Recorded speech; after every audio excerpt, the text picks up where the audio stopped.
Bonjour Lavadja, beaucoup de dégâts, Bonjour. mais fort heureusement très peu de victimes. 2 personnes seulement ont été légèrement blessées après le grain qui a touché la Guyane hier.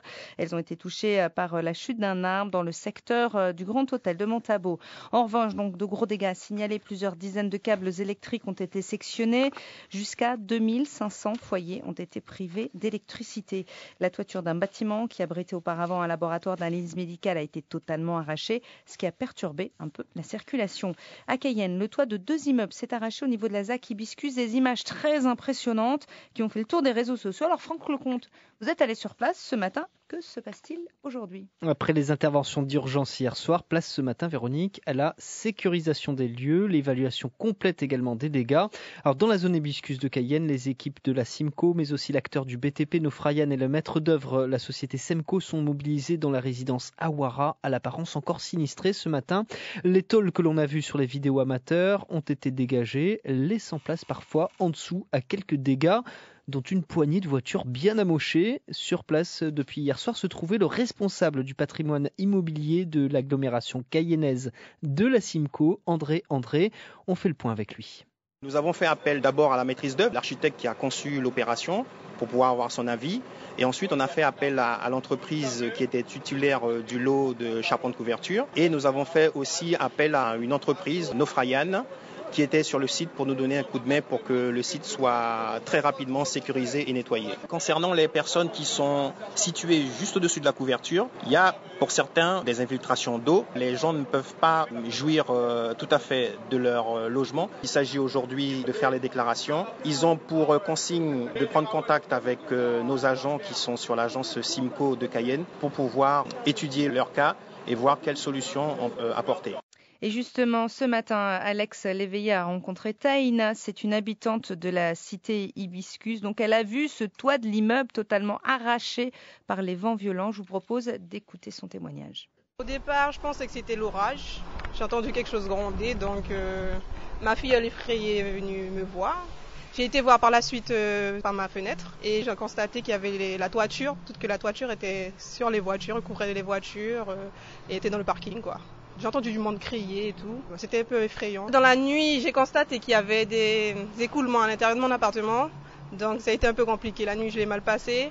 Ce matin, j'ai vu, en regardant par ma fenêtre, qu'il y avait la personne de la Simco qui m'avait fait visiter mon appartement.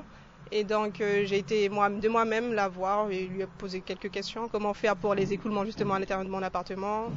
Et elle m'a dit qu'il fallait passer par mon assurance. Que normalement la toiture, ils vont essayer de le faire au plus vite. Voilà, Taïna, donc habitante de la cité Hibiscus, la Simco, donc on entendait tout à l'heure André, donc est en train de travailler sur les toitures des bâtiments. Les travaux devraient durer 2 semaines. Voilà pour les dégâts et on vient de l'entendre. Franck, l'heure est aux déclarations d'assurance. La question est donc simple. Qu'est-ce que je dois faire si ma voiture ou si ma maison ont été touchées ? La première réponse que donnent les assureurs, c'est de protéger vos biens déjà endommagés et éviter ainsi toute aggravation. Les preuves du sinistre, ensuite, ça n'est pas obligatoire, mais des photos et des vidéos pour accompagner votre déclaration sont les bienvenues. Et puis, bien sûr, si ce n'est pas déjà fait, contactez votre assureur. Comme le conseillait André tout à l'heure, sachez que les sinistrés ont 5 jours ouvrés pour se manifester. Ce n'est pas beaucoup. Attention, vous n'aurez pas de réponse immédiate. Si vous avez souscrit à une garantie tempête ouragan cyclone, cela facilitera la démarche. Alors les services de météo aussi sont sollicités dans cette affaire. Et oui, puisqu'il faut déterminer le caractère exceptionnel du phénomène et ça ne sera pas si évident. Un assureur m'a confié tout à l'heure que la tempête est retenue auprès des compagnies quand des bâtiments solides ont des dégâts suite à un gros coup de vent. Or, même si les bâtiments que l'on a vus sont récents, ils n'ont pas résisté à des rafales de moins de 100 km/h.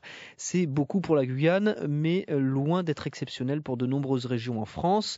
Les experts sont déjà sollicités, par exemple par la Simco, pour vérifier la qualité de la fabrication des immeubles en question.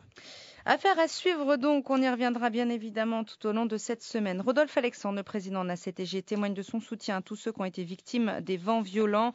On le rappelle, 66 interventions en tout pour le SDIS Guyane et 2 blessés légers, des blessés légers auxquels le président de la CTG adresse ses vœux de prompt rétablissement.